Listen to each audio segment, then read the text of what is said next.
concerning county governments enacted in terms of the character.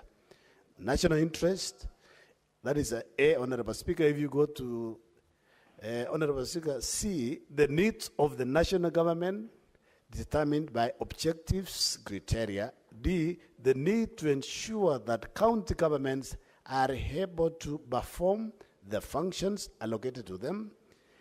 E, the fiscal capacity and efficiency of county governments. F, development and other needs of county governments, Honorable Speaker. Honorable Speaker, this article is very clear that we need to take care of counties. We need to ensure there is equitable development, Honorable Speaker. You can imagine, I've just said for the last 13 years, the 11 counties, basically what they've been doing is pay salaries. That is why we have said, because of the opportunity that has arisen because as a result of the fourth basis of the formula, Honorable Speaker, that let us speak, let us talk to each other, let us converse and reason together. The Bible is very clear that when you come together and reason together, you know, things will change. Honorable Speaker, we want to convince our colleagues, especially the four counties. Senator Kalwale talked about Nairobi, Kiambu, Kakamega, and Nakuru, where they are getting close to 15 billion each, Honorable Speaker, each year. We are saying Elgeyo Marakwet County started with about 2-point-something billion. In this current financial year, we are getting 4.8 billion. And the functions that they have been, they have been transferred to Elgeyo Marakwet County are the same functions these other counties are getting. If it is CCs, we all each have 10 CCs or 12. Chief officers, the same. We have the same number of hospitals, Honorable Speaker. So that's why we are saying, in this particular formula, we are in agreement that basically what the committee has proposed, the first, the 387.25, Honorable Speaker, so that no county loses. So that every county gets what they get currently.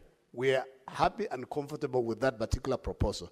Then we are saying now, can we do an affirmative action to ensure the 11 counties move towards 6 billion?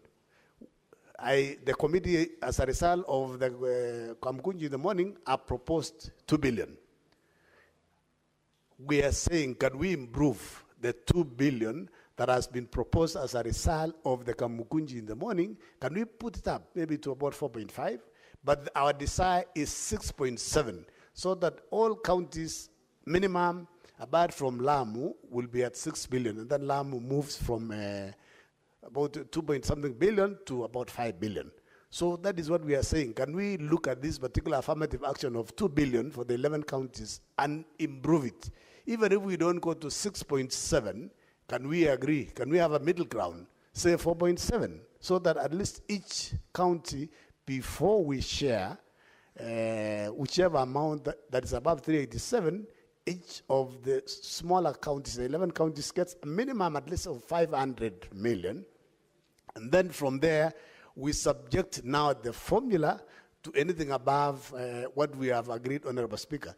Senator Soto has just said that, you know, the 35%, you know, when you tell us that we are sharing using equal share of that 5%, that equal share of that 5%, Honorable Speaker, is not based on the entire. It is based on anything above 387. So it's basically either it's 17 billion or 30 billion, where we are going to have equal share of that 5%, and also population is still at 45. So it basically, it's still advantage to the bigger counties, Honorable Speaker.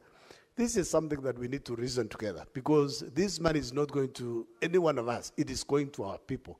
And your people, if you reside in Nairobi, or you are senator for Nairobi, or senator for Machakos, you have your people who are in Elgeyo Marakwet County. They need to benefit. They need to get development.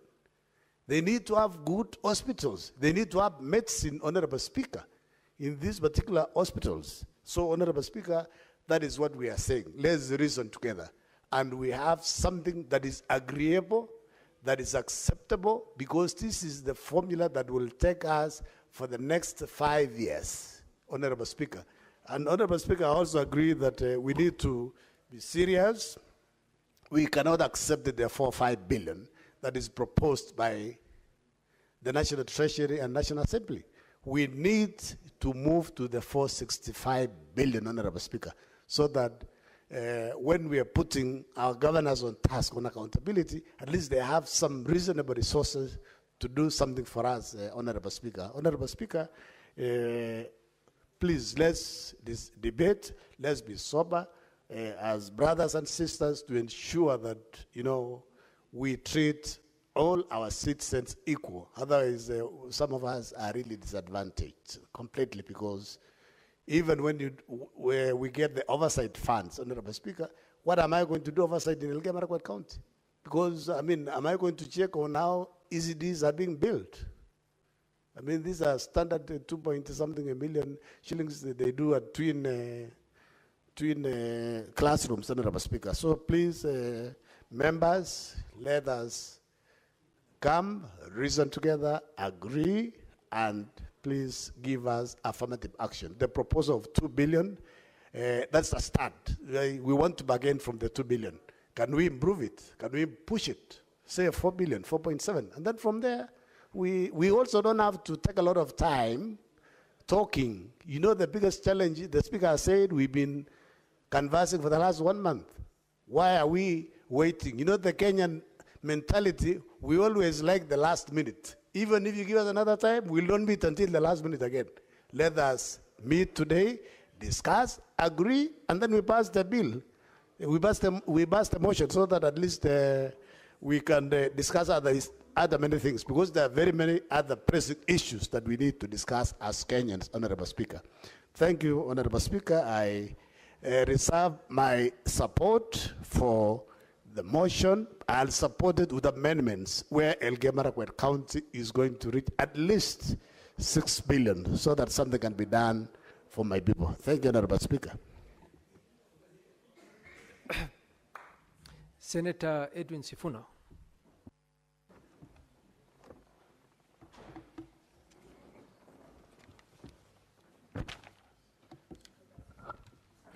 Honorable Speaker, in our journey for leadership, we were told that sometimes it is good for you to concede that there are things that are complex, even for you as a leader, and you need to take time to listen to experts and people who have experiences in those fields so that they can guide you. Honorable Speaker, I must admit that ever since I came to this floor of this House, these matters of the formula and the parameters that are being proposed by CRA and the conversations from our colleagues is one of the most difficult conversations to grasp. Speaker, no wonder if you look at Article 215, Sub-Article 4, on what qualifies you to be a member of the Commission on Revenue Allocation, which is the commission that makes these recommendations. It says that to be qualified to be a member of the commission under this section, a person shall have extensive professional experience in financial and economic matters. Honorable Speaker, I remember the very first time the CRA put out a proposal in terms of the revenue sharing formula. I took time to seek out some friends of mine who are commissioners on the CRA. And Honorable Speaker, first of all, the picture that they painted for our country was quite grim for me.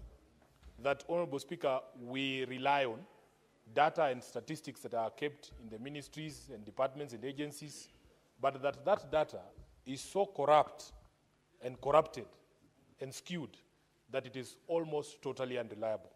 If you start there, Honorable Speaker, and knowing, for instance, that this formula that is being proposed by the committee attaches extreme significance to certain data sets, the first one being population.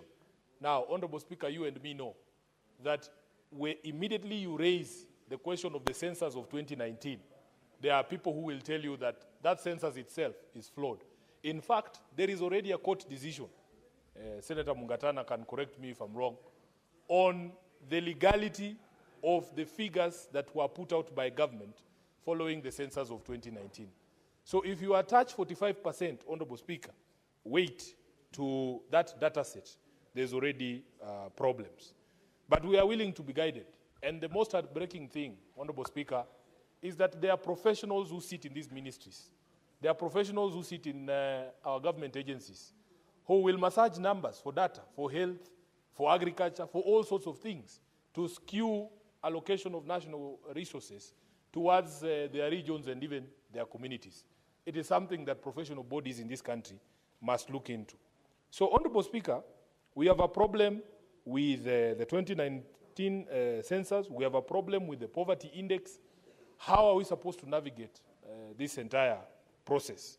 So for me, what I usually do, Honorable Speaker, if there is problems with the math and the numbers, we must always fall back to what we consider the guiding principles. During the mediation last year, and I've just seen breaking news now that, as expected, the National Assembly has rejected our proposal of 465 billion to the counties, which is throwing us into another mediation, the fourth straight mediation since this Senate began. That when we were in that last mediation, there are certain things that we agreed on. And also, Honorable Speaker, there are certain positions that the political party that I belong to has taken with regards to devolution and which are supposed to be guiding my decisions in this House when it comes to devolution. The first one, Honorable Speaker, we as a party and even as this House have set the standard somewhere that it doesn't matter what formula you adopt, no county must lose when you compare previous year allocations. Secondly, Honorable Speaker, that after the allocation, whatever formula you use, year on year, there must be marginal growth of the devolution basket to cater for obvious things, including year-on-year inflation, including growth in salaries and wages due to implementation of collective bargaining agreements. Speaker, you know I sit on the Public Accounts Committee. Just the other day, the governor for Makueni appeared before us, and we had one of the most illuminating conversations. Because you will see, Honorable Speaker, that because of decisions that are made by national government, for instance, they want county governments to do this county aggregation in industrial parks, and you are supposed to match the money that is put by the national government to do that project. He says in Makueni, because of the nature of the topography and how the unique circumstances of the county, they tried to convince national government that they did not need KIPES. They did not need single centers for aggregation of produce because of the diversity of produce in that county. And it would be very expensive for some people or some of the farmers to transport product from one place to the center.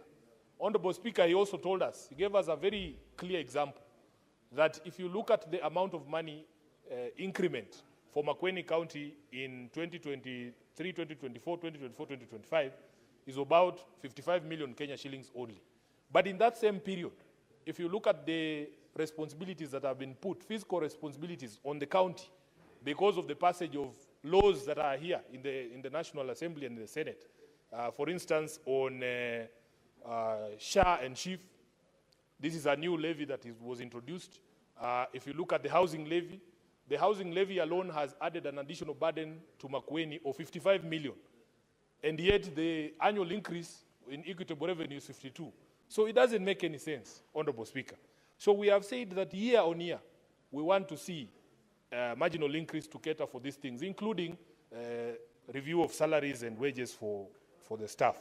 Then, Honorable Speaker, the final principle was that any shortfall in national revenue or shareable revenue should be borne by the national government.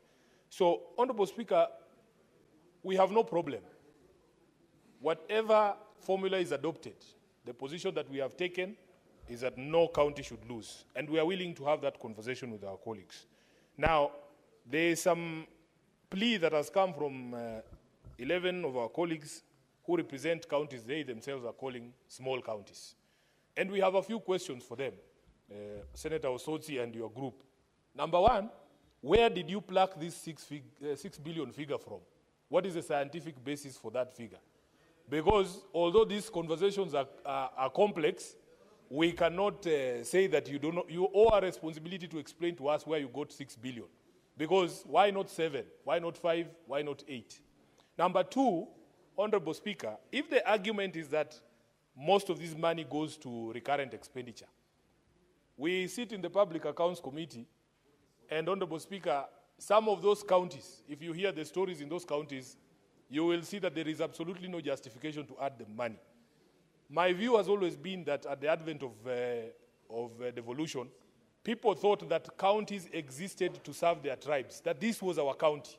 It is the reason why if you come from Bungoma and you go and apply for a job in Kakamega, they'll tell you, you go back to your county. Even if you are a Bukusu person, man or woman, born in Kakamega.